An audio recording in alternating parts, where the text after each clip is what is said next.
जी बिस्मिल्लाहिर्रहमानिर्रहीम।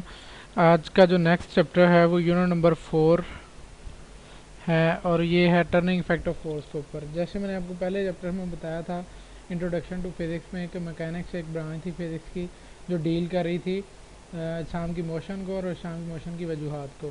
तो शाम की मोशन के ऊपर हमने काइनेमेटिक्स का एक चैप्टर पढ़ा था, उसके बाद डायनेमिक्स एक पूरा चैप्टर पढ़ा था हमने वजूहात के ऊपर। और एक वजह सबसे जो पहले हमने देखी थी वो फोर्स थी, यानी शाम की मोशन में लाने वाली एक फोर्स होती थी। आज हमने उसी से आगे टर्निंग इफेक्ट ऑफ फोर्स जो है वो नेक्स्ट चैप्टर पढ़ना है, जिसको हम टार्क भी कहते हैं या मूवमेंट ऑफ फोर्स कहते हैं। तो इसमें जो पहली फिगर ही आपको वो दिखा रहा है कि एक बंदा जो है वो स्टेबल खड़ा हुआ है इस जो स्लैब के ऊपर। तो वो उसने अपने आप को जो फोर्सेस हैं उसका क्लॉकवाइज और एंटी क्लॉकवाइज मूवमेंट जो है वो मतलब बराबर करके जो है अपने आप को स्टेबल किया हुआ है। ये प्रिंसिपल ऑफ मूवमेंट के ऊपर है। अच्छा, नेक्स्ट मैं आपको इस चैप्टर के मतलब बताता चलूँ। पहले थोड़ा सा मतलब पेपर स्कीम के मतलब, तो इसमें से एक या दो एमसीक्यूज आएंगे, 3 शॉर्ट क्वेश्चन कन्फर्म आने हैं और एक लॉन्ग क्वेश्चन थोरेटिकल या न्यूमेरिकल जो है वो भी इस चैप्टर में से बनना है जो आपने तैयार करना है। तो अब मैं आता हूँ आपको इसके मेजर कॉन्सेप्ट की तरफ लेके चलता हूँ। मेजर कॉन्सेप्ट में जो आपका सबसे पहले है वो फोर्सेस ऑन बॉडीज़ है, यानी इंसान के ऊपर जो लगने वाली फोर्सेस हैं वो हमने देखनी है। वो लाइक पैरेलल फोर्सेस हो सकती हैं, अनलाइक पैरेलल फोर्सेस हो सकती हैं। फिर उनको एडिशन ऑफ फोर्सेस यानी उनको ऐड कैसे कर सकते हैं, हेड टू टेल रूल है वो काफ़ी इंपॉर्टेंट है शॉर्ट में। उसके बाद रेजोल्यूशन ऑफ फोर्स लॉन्ग सवाल है, ये जो मैंने 4 हाईलाइट किए हैं ये लॉन्ग सवाल बनते हैं इसमें से। अच्छा, अब उसमें रेजोल्यूशन ऑफ फोर्स में क्या है कि आपने फोर्स को उसके हिस्सों में ब्रेक करना है, splitting up of force into mutual perpendicular components. फिर उसके वो हिस्से भी मालूम करेंगे, फोर्स भी मालूम करेंगे और उस फोर्स की सिमत यानी थीटा एंगल भी मालूम करेंगे किस सिमत में वो फोर्स लग रही है। उसके बाद मूवमेंट ऑफ फोर्स या टर्निंग इफेक्ट है या टार्क है, ये भी काफ़ी इंपॉर्टेंट है, ये शॉर्ट सवाल है। उसके बाद इसमें रिजिड बॉडी आ जाती है, एक्सेस ऑफ रोटेशन आ जाती है, ठीक है, मूवमेंट आर्म आ जाता है। ये शॉर्ट सवाल इसमें से तीनों बन सकते हैं। उसके बाद प्रिंसिपल ऑफ मूवमेंट्स है, ये शॉर्ट में भी और लॉन्ग में दोनों में इंपॉर्टेंट है कि क्लॉकवाइज और एंटी क्लॉकवाइज मूवमेंट अगर बराबर होते हैं तो वो बॉडी जो है वो स्टेबल हो जाती है, इसे प्रिंसिपल ऑफ मूवमेंट का नाम दिया जाता है। उसके बाद सेंटर ऑफ मास है, शॉर्ट में बहुत इंपॉर्टेंट तारीफ है कि किसी जिस्म का वो पॉइंट जिसके ऊपर अगर हम फोर्स लगाएं तो वो बगैर घूमे आगे की तरफ हरकत करना शुरू कर दे। उसके बाद कपल लॉन्ग में आ जाता है, शॉर्ट में भी आ जाता है। तो कपल अनलाइक पैरेलल फोर्सेस की वजह से जो टर्निंग इफेक्ट आता है किसी बॉडी के ऊपर वो कपल कहलाता है।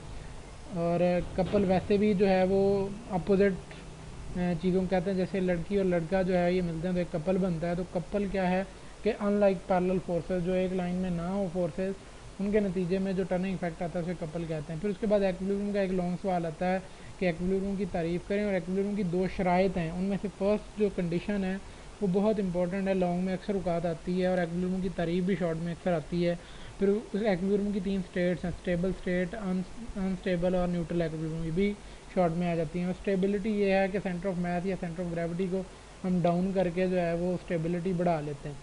तो ये मतलब इसका मेजर जो है कॉन्सेप्ट्स हैं इस चैप्टर में वो आपको यही बेसिक सिखाने हैं।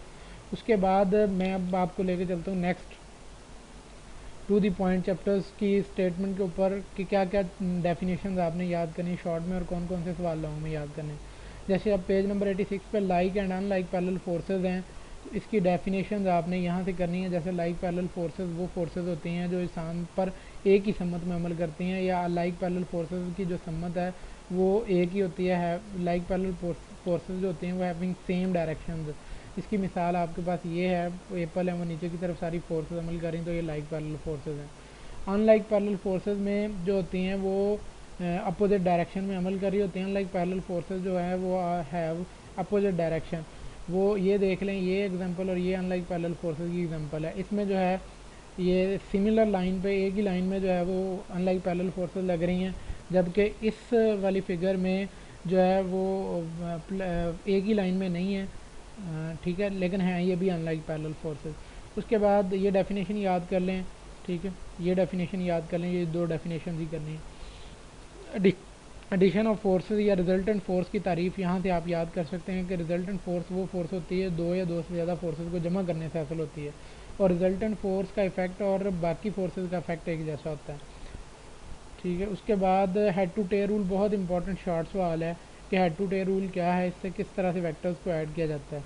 तो ये कि आपने फिगर इसमें बनानी होती है, ठीक है, और यहाँ से इसकी डेफिनेशन लिख लें कि हेड टू टेल रूल में दो या दो से ज़्यादा वेक्टर्स को या फोर्सेस को ऐड किया जाता है। तो जो vector the head to tail rule can be use to add any number of forces. ये एमसीक्यूज भी है एक एक्सरसाइज में कि कितने नंबर ऑफ फोर्सेज हम ऐड कर सकते हैं, तो any number of forces. The vector representing resultant force gives the magnitude and direction of the resultant force. जो वेक्टर रिजल्टेंट फोर्स आर यानी ये वाली को ज़ाहिर कर रहा है वो इन दोनों के ऐड करने से हासिल होता है, और ये इन दोनों के इफेक्ट को और अपनी मैग्नीट्यूड और डायरेक्शन को बताता है हेड टू टेयर रूल में। ये डेफिनेशन और वो फिगर आपने बनानी है यहाँ पे। एग्जांपल्स न्यूमेरिकल्स मैं इसके बाद में करवाऊंगा, अभी सिर्फ आपको शॉर्ट और लॉन्ग बता रहा हूँ। अभी इसमें रेजोल्यूशन ऑफ फोर्सेज एक लॉन्ग सवाल है कि रेजोल्यूशन ऑफ फोर्स की डेफिनेशन यहाँ से करेंगे। Splitting up of force into mutually perpendicular components is called resolution of the force. इसकी मैं वजाहत करता जाऊँ कि किसी फोर्स को उसके मुद्दी कंपोनेंट्स में ब्रेक करना, तोड़ना जो है वो रेजोल्यूशन ऑफ फोर्स कहलाता है। इसकी मैं अब जो फिगर है जो आपने ड्रा करनी है वो ये वाली होगी, ये डेफिनेशन फिर ये फिगर। ये एक फोर्स थी, उसको उसके हिस्सों में एफ वाई में और एफ एक्स में ये बाहमी म्यूचुअली यानी दोनों एक दूसरे के लिहाज से म्यूचुअली परपेंडिकुलर है, 90 का जाविया बना रहे हैं। इन दोनों हिस्सों में इसको ब्रेक करना है। फिर ये वाई वाला कंपोनेंट भी मालूम करना है, एफ एक्स कंपोनेंट भी मालूम करना है। इसकी अपनी कीमत पैथागोरस थ्योरम लगा के मालूम करनी है। और ये एंगल थीटा यानी किस सिमत में लग रही है वो टैन थीटे को इस्तेमाल करके हमने मालूम करनी है। ये आपको यहाँ से याद रखनी होगी, sine theta, cos theta, tan theta, यानी perpendicular over hypotenuse, base over hypotenuse और परपेंडिकुलर ओवर बेस। ये आपका परपेंडिकुलर है, ये बेस है और ये हाइपोटेनस है। अब मैं सबसे पहले अगर एफ वाई कंपोनेंट मालूम करूँगा तो एफ वाई साइन थीटा से मालूम किया जाता है, तो साइन थीटा जो है वो परपेंडिकुलर ओवर हाइपोटेनस है। तो यहाँ से मैं अब आपको दिखाता हूँ कि साइन थीटा जो है ये सेकंड वाला है। Sine theta is equal to perpendicular over hypotenuse. Perpendicular आपके पास एफ वाई है, ओवर हाइपोटेनस एफ है। Sine theta is equal to F Y over F. अब एफ वाई मालूम करना है, ये वाला एफ इधर ज़रब खाएगा, F Y is equal to F sine theta. ये वाली इक्वेशन 4.4 बन जाती है। ये एक कंपोनेंट मालूम कर लिया। फिर कॉस थीटा का हमने कंपोनेंट लेना है। कॉस थीटा बराबर होता है base over hypotenuse. Cos theta is equal to base यानी आपके पास एफ एक्स है, ये वाली बेस है, ओवर हाइपोटेनस जो है वो एफ है, ओवर एफ आ जाएगा। ये एफ इधर ज़रब खाएगा, F X is equal to F cos theta. ये 4.3 इक्वेशन जो है ये आपको बताती है कि आपने जो है वो F X is equal to F cos theta, F Y is equal to F sine of theta. अच्छा, अब इसके बाद ये दोनों कंपोनेंट मालूम कर लिए। अब हमने इस फोर्स की अपनी मैग्नीट्यूड मालूम करनी है और ये इसकी डायरेक्शन मालूम करने के लिए टैन थीटा मालूम करेंगे। फोर्स की मैग्नीट्यूड मालूम करने के लिए पैथागोरस थ्योरम लगाएंगे। पैथागोरस थ्योरम क्या है? Hypotenuse square is equal to base square plus perpendicular square. और ये इसके लिए टैन थीटा यूज़ करेंगे, वो है परपेंडिकुलर और बेस यानी F Y over F X. Next topic में है वो, मतलब इससे आगे मूव करते हैं तो आपको ये वाले यानी आपने डिटरमिन करना है force from its perpendicular components. ये इसके perpendicular component F Y F X से इसे ये फोर्स निकालनी है। तो पैथागोरस थ्योरम यहाँ पे उसने लगाया हुआ है। तो उसके मुताबिक क्या है कि hypotenuse square is equal to base square plus perpendicular square. ये इसका हाइपो स्क्वायर है, हाइपोटेनस वो स्क्वायर एफ स्क्वायर हो गया, और बेस स्क्वायर जो है एफ एक्स स्क्वायर हो जाएगा, और प्लस परपेंडिकुलर स्क्वायर जो है वो एफ वाई स्क्वायर यहाँ पे।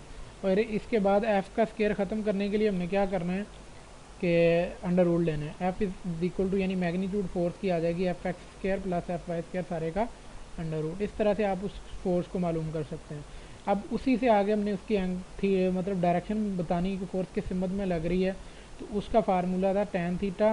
टैन थीटा बराबर था परपेंडिकुलर बेस के। परपेंडिकुलर अगर आप देखें तो इसी फिगर में परपेंडिकुलर आपके पास एफ वाई है, बेस एफ एक्स है। तो आपके पास tan theta is equal to F Y over F X आ जाएगा, और theta is equal to tan inverse F Y over F X. अगर हम ये सारी वैल्यूज़ यानी उसका परपेंडिकुलर कंपोनेंट और बेस कंपोनेंट अगर हम एफ एक्स पुट करें, टैन इनवर्स उसका लें, तो हमारे पास एंगल की वैल्यू जो है वो 0 से 360 के दरमियान आएगी। वो ईस्ट में हो सकती है, वेस्ट में हो सकती है, या नॉर्थ या साउथ में लग सकती है, इनके किसी इन बिटवीन भी ईस्ट और वेस्ट भी लग सकती है। तो ये इस तरह से आपने एक फोर्स को क्या किया, उसके म्यूचुअली परपेंडिकुलर कंपोनेंट में ब्रेक किया, फिर उसकी मैग्नीट्यूड फोर्स की मालूम की, फिर उसका एफ एक्स कंपोनेंट मालूम किया, फिर एफ वाई कंपोनेंट मालूम किया, फिर उसका एंगल थीटा मालूम किया यानी किस सिमत में वो लगती है। उसके बाद नेक्स्ट जो इंपॉर्टेंट सवाल है वो रिजिड बॉडी का। रिजिड का मतलब होता है हार्ड, यानी ऐसी बॉडी जिसके ऊपर अगर हम डी फार्मिंग फोर्स लगाएं, कोई ऐसी फोर्स लगाएं जो उसकी शक्ल तब्दील करे। तो उसके नतीजे में वो बॉडी जो है वो अपने आप को स्टेबल रखे, अपनी शक्ल में तब्दीली ना लाए, तो इस तरह की फोर्सेज जो है बॉडी जो है वो रिजिड बॉडी कहलाती हैं। रिजिड बॉडी जो है उसके ऊपर डिफॉर्मिंग फोर्स का कोई असर नहीं होता। यहाँ से आप डेफिनेशन इसकी कर लें, rigid body is the one that is not deformed by force और फोर्सिंग एक्टिंग ऑन इट। यानी अगर आप फोर्सेस या फोर्स एक लगाएं तो उसके नतीजे में वो बॉडी जो है वो डिफॉर्म ना हो, तो उस तरह की बॉडी जो है वो रिजिड बॉडी कहलाती है। ये बहुत इंपॉर्टेंट शॉर्ट सवाल है, रिजिड बॉडी का पेपर में आता है अक्सर। अच्छा, इसके बाद नेक्स्ट एक्सिस ऑफ रोटेशन, ये डेफिनेशन मैंने इसी यहाँ पे मतलब सर्कल हाईलाइट की है, वो भी याद कर सकते हैं। वैसे इसकी मैं आपको मतलब वजाहत बता दूँ कि एक्सिस ऑफ रोटेशन वो पॉइंट होता है जिसके गिर्द कोई भी चीज़ जो है वो घूमती है। यानी यहाँ से अगर आप ये नल की एग्जांपल लें तो इसके ये पार्टिकल, ये सारे पार्टिकल इस लाइन के ऊपर घूमते हैं, तो वो लाइन जो है वो आपका एक्सिस ऑफ रोटेशन होता है। Consider a rigid body rotating about a line. The particles of the body move in circles with their centers all lying on this line. यानी वो सारे के सारे जो पार्टिकल हैं वो उसी लाइन के ऊपर जो है वो मूव करते हैं। This line is called the axis of rotation. उसके बाद ये वाली बहुत इंपॉर्टेंट डेफिनेशन है, the turning effect of force is called torque और मूवमेंट ऑफ फोर्स। ये टार्क की तारीफ है या मूवमेंट ऑफ फोर्स की तारीफ है। 90% चांस है कि टर्निंग टार्क की तारीफ आ जाए, तो उसमें आपने ये वाली तारीफ लिखनी है। ये बहुत इंपॉर्टेंट शॉर्ट सवाल है। उसके बाद नेक्स्ट जो है ये एक फिगर उसने दिखाई हुई, इसमें मैं आपको बता दूं कि यहाँ पे आप फोर्स लगाते हैं, यहाँ पे ये जो नट है ये एक्सिस ऑफ रोटेशन यहाँ पे होता है, यानी जिसके गिर्द चीज़ ने घूमना होता है वो एक्सिस ऑफ रोटेशन होगी। ये आप फोर्स लगा रहे हैं, ये line of action of force वो है वो लाइन जिसके ऊपर आपने फोर्स लगानी है, और एक्सिस ऑफ रोटेशन ये वाला पॉइंट है, और इनके दरमियानी फासले को मूवमेंट आर्म कहते हैं और इसे एल से ज़ाहिर करते हैं। ये डेफिनेशन मैंने सर्कल की है। यहाँ से भी अगर आप देखें तो आपने फोर्स यहाँ पे लगानी है फिगर से, तो ये line of action of force ये है, यहाँ पे एक्सिस ऑफ रोटेशन है, यहाँ पे जो ऑब्जेक्ट है वो मूव करेगा, ठीक है। उसके बाद ये वाला इनका दरमियानी फासला जो है वो मूवमेंट आर्म से एल से डिनोट किया हुआ है। ये तीनों मतलब डेफिनेशन यहाँ पे मतलब मैंने हाईलाइट की है, मूवमेंट आर्म की भी और उसकी भी। तो टार्क जो है, टर्निंग इफेक्ट जो है वो उसका फार्मूला भी आपको आना चाहिए। ये न्यूमेरिकल में भी यूज़ होता है और वैसे भी इंपॉर्टेंट है। जब टार्क की तारीफ लिखेंगे उसके साथ फार्मूला और उसका यूनिट भी मेंशन करेंगे। तो टार्क इज इक्वल टू होता है force multiplied by movement arm. Force का यूनिट न्यूटन है, इसका मीटर है, तो इसका यूनिट बन जाएगा न्यूटन मीटर। यहाँ से अब 1 न्यूटन मीटर को डिफाइन करना हो तो अगर 1 newton force 1 metre moment arm के अकॉर्डिंग लगाई जाए तो उसके नतीजे में जो टर्निंग इफेक्ट पैदा होता है वो 1 न्यूटन मीटर होता है। यहाँ से वो आप डिफ़ाइन कर सकते हैं। उसके बाद ये प्रिंसिपल ऑफ मूवमेंट्स है, बहुत इंपॉर्टेंट सवाल है, लॉन्ग में भी और शॉर्ट में भी। इसकी हमारी रोज़मर्रा ज़िंदगी में बहुत सारी एप्लीकेशन हैं। A body is balanced if the sum of, body तब बैलेंस होती है अगर उसके ऊपर लगने वाला क्लॉकवाइज मूवमेंट और एंटी क्लॉकवाइज मूवमेंट जो है वो सेम हो, एक जैसा हो। इसकी मिसाल आप यहाँ से देख लें। ये डेफिनेशन याद करने के बाद एग्जांपल मैं आपको आपकी रोज़मर्रा ज़िंदगी से मैं बता देता हूँ। जैसे आपके घरों में कुछ पिक्चर्स फ्रेम जो हैं वो लटक रहे होते हैं, कोई कैलेंडर वगैरह आपने लटकाए होते हैं, तो वो क्या है कि वो स्टेबल होते हैं। वो स्टेबल क्यों होते हैं? क्योंकि उनमें क्लॉकवाइज और एंटी क्लॉकवाइज मूवमेंट जो है वो एक जैसा होता है, इस वजह से वो स्टेबल होकर खड़े रहते हैं वहाँ पर। अब इन एग्जाम्पल्स में भी देखें तो ये बच्चे भी स्टेबल बैठे हुए हैं, ये बच्चे भी स्टेबल बैठे हुए हैं। इनमें मैं अगर आपको बताऊँ तो ये बच्चा छोटा है, ये बच्चा बड़ा है। इसका डिस्टेंस मूवमेंट आर्म कम है लेकिन इसका वज़न ज़्यादा है। इसका क्लॉकवाइज मतलब इसका एंटी क्लॉकवाइज मूवमेंट और इसका क्लॉकवाइज मूवमेंट, चूँकि इसका मूवमेंट आर्म ज़्यादा है, वज़न बेशक कम हो, तो टर्निंग इफेक्ट इसका भी वही होगा जो इस बच्ची का होगा, बड़ी का। तो ये दोनों का क्लॉकवाइज और एंटी क्लॉकवाइज मूवमेंट जो है वो इक्वल हो जाएगा, इस वजह से ये स्टेबल स्टेट में आ जाते हैं और ये प्रिंसिपल ऑफ मूवमेंट कहलाता है। इसी तरह ये वाली फिगर में बच्चों का साइज़ एक जैसा है और उनका मूवमेंट आर्म यानी दरमियानी फासला भी एक जैसा है, तो दोनों का टर्निंग इफेक्ट क्लॉकवाइज इधर को और एंटी क्लॉकवाइज इधर को एक जैसा होगा। ये दोनों स्टेबल हालत में बैठे हुए हैं, तो इस असल में प्रिंसिपल ऑफ मूवमेंट के मुताबिक है। उसके बाद ये इम्पोर्टेंट था सवाल। उसके बाद ये सेंटर ऑफ मास है, ये बहुत इंपॉर्टेंट शॉर्ट सवाल है, पेपरों में अक्सर औकात आता है कि सेंटर ऑफ मास की तारीफ़ करें, डिफाइन सेंटर ऑफ मास। तो मैं इसकी तारीफ़ पे ही लेके आता हूँ डायरेक्ट कि सेंटर ऑफ मास वो पॉइंट होता है जिसके ऊपर अगर हम फोर्स लगाएं तो वो जिस्म घूमे बगैर आगे की तरफ करना जो है वो शुरू कर दे। ये मुख्तलिफ पॉइंट्स हैं। अगर मैं यहाँ पे फोर्स लगाऊंगा तो ये जिस्म इधर को घूमना शुरू कर देगा, अगर यहाँ पे लगाऊंगा तब भी ये घूमना शुरू कर देगा। लेकिन अगर मैं नीचे फोर्स लगाऊंगा तब भी ये घूमना शुरू कर देगा। अब मुझे वो पॉइंट ढूंढना है जहाँ पे मैं फोर्स लगाऊँ तो ये घूमे बगैर आगे की तरफ हरकत करे। फॉर एग्जांपल ये वाला पॉइंट, अब ये वो पॉइंट है जहाँ पे मैं फोर्स लगाऊंगा तो ये आगे की तरफ हरकत करना शुरू कर देगा, घूमेगा नहीं। ठीक है, तो वो पॉइंट जिसके ऊपर अगर हम फोर्स लगाएं और वो जिसम आगे की तरफ हरकत शुरू कर दे घूमे बगैर, तो वो पॉइंट सेंटर ऑफ मास कहलाता है। अब सेंटर ऑफ मास की डेफिनेशन यहाँ से आप याद कर सकते हैं। Centre of mass of a system is such a point where an applied force cause the system to move without any rotation. उसके बाद सेंटर ऑफ ग्रेविटी भी बहुत इंपॉर्टेंट शॉर्ट सवाल है। ये पॉइंट मतलब इसकी तारीफ में पहले वजाहत बता दूं कि वो पॉइंट होता है जिसके ऊपर जिस्म का सारा वजन अमूदन नीचे की तरफ अमल करता हुआ महसूस होता है। A point where the whole weight of the body appears to act vertically downward is called centre of gravity of a body. यानी ये भी आलमोस्ट उसका दरमियाने वाला सेंटर ऑफ मास वाला पॉइंट ही होता है जहाँ पे उसका सारा का सारा वजन अमूदन नीचे की तरफ अमल करता है। अब इसकी मिसाल में आगे ये रॉड देख लें तो इसके ऊपर ये वाला जो पॉइंट इसका सेंटर ऑफ ग्रेविटी है जहाँ पे इसका सारा का सारा वजन अमूदन नीचे की तरफ अमल करता है। अगर आपने इसको सीधा खड़ा करना है तो यहाँ पे नीचे कोई चीज़ लगा दें तो ये स्टेबल हालत में खड़ा हो जाता है क्योंकि इसका सेंटर ऑफ ग्रेविटी ये है। इसी तरह मुख्तलिफ हिसाम का सेंटर ऑफ ग्रेविटी उसका सेंट्रल पॉइंट जो है वो उसने दिखाए हुए हैं कैसे मालूम करने हैं। ये एक है सवाल बाद दफ़ा आ जाता है, बहुत वैसे इतना इंपॉर्टेंट नहीं है। Centre of gravity of an irregular shaped thin lamina, एक आपके पास बारीक सा पत्ता है या एक इरेगुलर शेप का कागज़ है, उसका आपने सेंटर ऑफ ग्रेविटी कैसे मालूम करना है तो उसका एक्सपेरिमेंट है। यानी आप क्या करेंगे, उस जिस्म पे 3 point A B and C draw करेंगे, उसको आप किसी दीवार के साथ लटकाने के बाद प्लम्ब लाइन की मदद से सीधी लाइन ड्रा करेंगे, फिर बी पॉइंट पे लटकाएंगे, एक लाइन ड्रा करेंगे, फिर सी पॉइंट पे लटका के तीसरी लाइन ड्रा करेंगे, जिस पॉइंट पे मिलेंगी तो वो आपका उसका सेंटर ऑफ ग्रेविटी होगा। अच्छा, कपल बहुत इंपॉर्टेंट है, शॉर्ट में भी लॉन्ग में भी। अच्छा, कपल में रोज़मर्रा ज़िंदगी में पहले आपको बता दूँ कि कपल होता क्या। कपल कहते हैं दो अपोजिट चीज़ों को, जैसे लड़की और लड़के का कपल, दो मुखालिफ चीज़ें हैं ये। इसी तरह दो अनलाइक पैरेलल फोर्सेस, ये किधर को जा रही है पुश की, एक पुल की इधर को आ रही है, ये जब दोनों मिलती हैं तो टर्निंग इफेक्ट पैदा करती हैं, वो टर्निंग इफेक्ट कपल कहलाता है। अगर सेम पैरेलल फोर्सेस यानी लाइक पैरेलल फोर्सेस होंगी तो वो टार्क होगा, लेकिन अगर अनलाइक पैरेलल फोर्सेस की वजह से टार्क पैदा हो रहा है तो उसे कपल कहेंगे। A couple is formed by two unlike parallel forces of the same magnitude but not along the same line. इसकी वजाहत मैं नीचे वाली फिगर से करता हूँ कि कपल तब फॉर्म होता है जब दो एक जैसी फोर्सेस लगती हैं और वो टर्निंग इफेक्ट पैदा करती हैं, ठीक है, और उनकी मैग्नीट्यूड एक जैसी होती है लेकिन वो फोर्सेस एक लाइन में नहीं होती। फॉर एग्जांपल ये फोर्स इस लाइन में लग रही है, ये फोर्स इस लाइन में लग रही है, फोर्स की मैग्नीट्यूड एक जैसी है और ये टर्निंग इफेक्ट पैदा कर रही है, इस नट को खो रही हैं। अच्छा, अब इसमें turning total torque of the couple अगर हमने निकालना हो तो एफ मल्टीप्लाइड बाई इसका टर्निंग इफेक्ट लेंगे, F multiplied by movement arm इसका जो है ओ ए हो जाएगा, और जमा करेंगे इस फोर्स को और उसका मूवमेंट आर्म ओ बी होगा। फोर्स एक जैसी है, फोर्स को कॉमन ले लिया, अब टोटल डिस्टेंस ए ज़रब बी बनेगा यानी F multiplied by A B. तो ये उसका कपल का फार्मूला भी आपने ड्राइव करना है, इसकी मतलब डेफिनेशन लिखनी है, ये लॉन्ग में और शॉर्ट में दोनों में बहुत इंपॉर्टेंट है।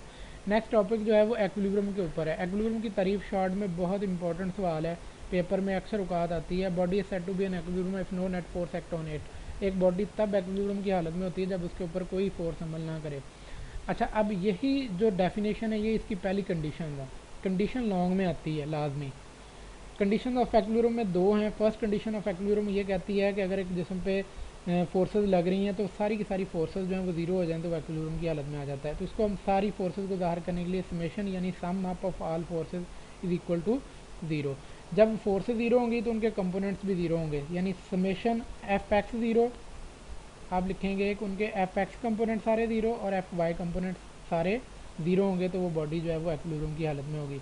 अच्छा, इसके बाद इसकी सेकंड कंडीशन आती है और उसकी ज़रूरत क्यों पड़ती है। अगर तो दो फोर्सेस एक ही लाइन में लग रही हों, जैसे F1 और F2 एक लाइन में लग रही हैं, तब ये जो है एक दूसरे को कैंसिल करके जो है एक्विलिब्रियम की हालत में आ जाते हैं। लेकिन अगर फोर्सेस की सिमत कुछ इस तरह से जो एक ही लाइन में नहीं है तो एक दूसरे को कैंसिल तो कर देंगी लेकिन इसमें टर्निंग इफेक्ट पैदा कर देंगी जिसकी वजह से जिस्म जो है वो हरकत में आएगा और वो एक्विलिब्रियम की हालत खो देगा।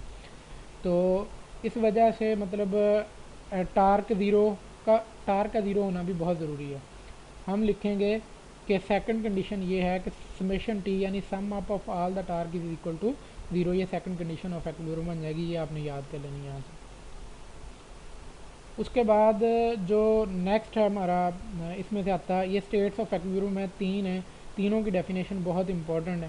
स्टेबल एक्विलिब्रियम है, मैं आपको टू द पॉइंट डेफिनेशन के ऊपर लेके जाता हूँ। ये यहाँ से डेफिनेशन आपने करनी है।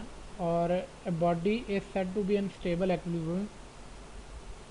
एक बॉडी को तब हम कहते हैं कि वो स्टेबल एक्विलिब्रियम में है, उसकी मिसाल ये है कि एक बस को हम थोड़ा सा स्लाइड टिल्ट देते हैं और उसके बाद उसको दोबारा वापस ले आते हैं तो ये दोबारा अपनी पहली हालत में वापस आ जाए, तो ये स्टेबल एक्विलिब्रियम है। इसकी डेफिनेशन यहाँ से आपने याद कर लेनी है। A body is said to be in stable equilibrium if after a slight tilt it return to its previous position. और इसका सेंटर ऑफ ग्रेविटी पहले वाला ही होता है, जो पहले था वही बाद में रहता है, तो इस तरह का एक्विलिब्रियम जो है वो स्टेबल एक्विलिब्रियम होता है। अनस्टेबल एक्विलिब्रियम में आपके पास जब बॉडी को स्लाइड टिल्ट देते हैं लेकिन वो पहली पोजीशन से नेक्स्ट पोजीशन में चला जाता है और उसका सेंटर ऑफ ग्रेविटी जो है जो आपका चेंज हो जाता है। जैसे इसका सेंटर ऑफ ग्रेविटी ये है, ये पेंसिल गिरेगी तो इसका सेंटर ऑफ ग्रेविटी चेंज हो जाएगा, तो वो अनस्टेबल एक्विलिब्रियम है।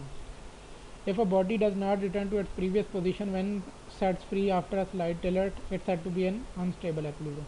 अच्छा, न्यूट्रल एक्विलिब्रियम वो होता है जिसमें बॉडी जो है वो नेक्स्ट जो है वो शेप में चली जाती है लेकिन उसका जो सेंटर ऑफ ग्रेविटी है वो बदलता नहीं है, वो एक जैसा ही रहता है। If a body remains at its new position when disturb from its previous position it's said to be in state of neutral equilibrium. इसकी मिसाल फुटबॉल है, बॉल है, आप फुटबॉल को फेंकें तो उसकी वो न्यूट्रल एक्विलिब्रियम में रहता है, वो नई पोजीशन में चला तो जाता है लेकिन उसका होता है वो एक्विलिब्रियम ही रहता है, लेकिन उसका सेंटर ऑफ ग्रेविटी चेंज नहीं होता। ये डेफिनेशन याद कर लेंगे। अच्छा, स्टेबिलिटी चीज़ों की बढ़ाई जा सकती है, ये इसमें से कोई सवाल वैसे आता नहीं है स्टेबिलिटी वाला। सेंटर ऑफ मास और सेंटर ऑफ ग्रेविटी को हम डाउनवर्ड करके यानी थोड़ा नीचे ला के अजसाम की जो स्टेबिलिटी है वो बढ़ा सकते हैं, वो स्टेबल हो जाते हैं, खड़े रहते हैं। जैसे ये एक पैरेट दिखाया हुआ है तो इसमें आप उसका जो सेंटर ऑफ मास है वो डाउनवर्ड किया है जिस वजह से ये स्टेबल यहाँ पे खड़ा रहेगा, ठीक है। और इसी तरह ये एक फिगर है, ये भी स्टेबल है क्योंकि इसका centre of mass centre of gravity नीचे डाउनवर्ड किया हुआ है। अब ये आपका चैप्टर वैसे ख़त्म हो जाता है लेकिन आपको मैं इसकी एक्सरसाइज में से कुछ एमसीक्यूज़, ये एक्सरसाइज आ जाती है, इसके एमसीक्यूज़ देख लें तो आप ऐसे ही याद कर लें। ये आलमोस्ट ऊपर सारी चीज़ें बयान हो गई हैं। कपल की डेफिनेशन भी आलमोस्ट हो गई है। ये नंबर ऑफ़ फोर्सेस हम हेड टू टेल रूल में एनी नंबर कर सकते हैं। परपेंडिकुलर कंपोनेंट्स जब रेजोल्यूशन करते हैं तो दो होते हैं, एफ एक्स और एफ वाई। इसको न्यूमेरिकल है, इसको एज इट इज़ याद कर लें आप, इसकी वैल्यू वैसे फार्मूले से कैलकुलेट होनी है। और ये वाली भी आप सर्कल कर लें इसको, मतलब कपल का फॉर्म होता है जब two equal and opposite forces not in the same line, जब वो दो मतलब दो बराबर मगर मुखालिफ फोर्सेस जो हैं जब वो एक सेम लाइन में नहीं होती तब कपल जो है प्रोड्यूस होता है। अब body is in equilibrium when its speed is uniform, जब स्पीड यूनिफॉर्म होगी तब भी वो बॉडी है वो हरकत में हो चाहे वो एक्विलिब्रियम में आ जाती है। उसके बाद ये है keep its height if displaced. ये body is in neutral equilibrium when it is centre of gravity keeps its height if displaced, यानी इसका सेंटर ऑफ ग्रेविटी जो है वो उसी हाइट पर रहता है चाहे उसे डिस्प्लेस किया हो या ना किया हो। तो न्यूट्रल एक्विलिब्रियम में इसका सेंटर ऑफ ग्रेविटी चेंज नहीं होता, ये मैंने आपको पहले बता दिया। अब वो कहता है रेसिंग कार्स मेड स्टेबल, यानी रेसिंग कार को कैसे स्टेबल बनाया जाता है, क्योंकि उनका सेंटर ऑफ ग्रेविटी लोअर किया जाता है, डाउनवर्ड किया जाता है। ये शॉर्ट सवाल है, नेक्स्ट वो सारे मैंने बता दिए हैं। Torque, centre of mass, centre of gravity, like parallel forces, torque, couple.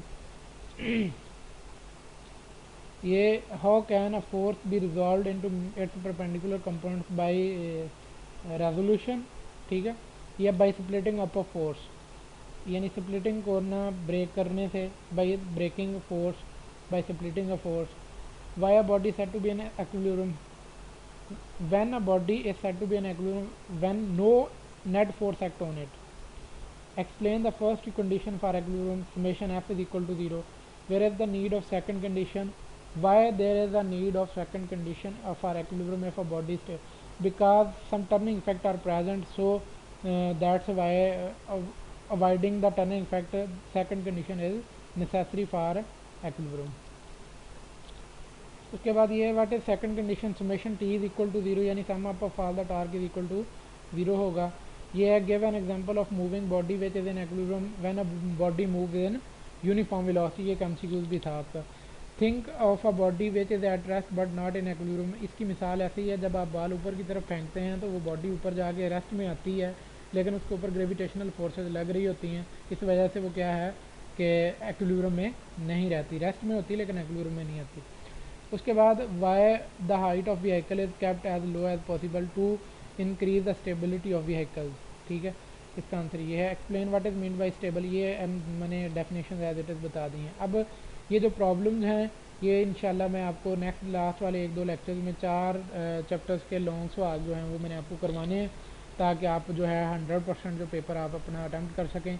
अभी आप शॉर्ट और थ्योरेटिकल लॉन्ग सवाल को पूरा करें ताकि आप 50 से 55 नंबर लेने के काबिल हो सकें 60 में से। और ये चैप्टर आपका यहाँ पे ख़त्म हो जाता है। बहुत आसान न्यूमेरिकल है, लेकिन मैं आपको इसको जो है इसके अलावा से 2 लेक्चर बनाऊँगा इंशाल्लाह, उनमें मैं आपको सॉल्व करवा दूँगा। अच्छा, आज के लिए इतना ही। अगर आपको कोई बात समझ ना आई हो तो आप मेरी इस वीडियो पे मतलब कमेंट कर सकते हैं, मैं आपको जो है वो फौरी उसका रिस्पांस करूँगा, या मैंने डिस्क्रिप्शन में अपना नंबर दिया हुआ है व्हाट्सएप नंबर, जनरल टेक्स्ट करें, मुझे व्हाट्सएप करें, मैं आपको उस पर भी बेहतर से बेहतर तरीके से आपको जो है वो गाइड करूँगा, ठीक है। और मेरी आपसे दरख्वास्त ये है कि आप मेरे इस चैनल को जो है वो सब्सक्राइब करें, बेल का बटन प्रेस करके ऑल वीडियोस को जो है वो क्लिक कर लें, ताकि जो नेक्स्ट आने वाली वीडियोस हैं वो आपके पास ऑटोमेटिकली जो है वो सेव हो जाएं, ठीक है। और मेरे चैनल को जो है वो सब्सक्राइब ज़रूर करिएगा। और उसके बाद अगर आपकी कोई प्रॉब्लम हुई तो वो फर्दर आप मुझे कमेंटिंग से या मैसेजिंग से जो है वो आप मुझसे डिस्कस कर सकते हैं। आज के लिए इतना ही। बस दुआओं में याद रखें, खुश रहें, खुश रखें और लोगों के लिए आसानियाँ पैदा करें। हमारी लाइफ का किसी को किसी लम्हे का कोई नहीं पता। बहुत सारे लोग जो हैं वो हादसात में जो है वो चंद सेकंड के अंदर उनकी लाइफ जो है, उनका खाता जो है वो क्लोज़ हो जाता है, उनके रजिस्टर अल्लाह पाक जो है वो बंद कर देते हैं। तो अल्लाह पाक हमारे जो गुनाह हैं उन्हें माफ़ कर दें, ठीक है। और हमें जो है वो एक दूसरे के लिए फैसिलिटेटर का काम करना चाहिए, एक दूसरे के लिए जो है वो सहूलतकार बनना चाहिए, ताकि हम किसी को फ़ायदा दे सकें, किसी को नुकसान नहीं पहुंचाना चाहिए। ये लाइफ बड़ी मखसूस सी है, इसमें अगर हमने किसी का फ़ायदा किया होगा तो हमारे जब ज़िंदगी ख़त्म हो जाएगी तो उसके बाद भी हमारे लिए वो दुआएं करेगा, और वो दुआएं जो हैं वो हमारे लिए बड़ी फ़ायदेमंद होंगी। और आज के लिए इतना ही था। नेक्स्ट टॉपिक तक के लिए अल्लाह हाफ़िज़।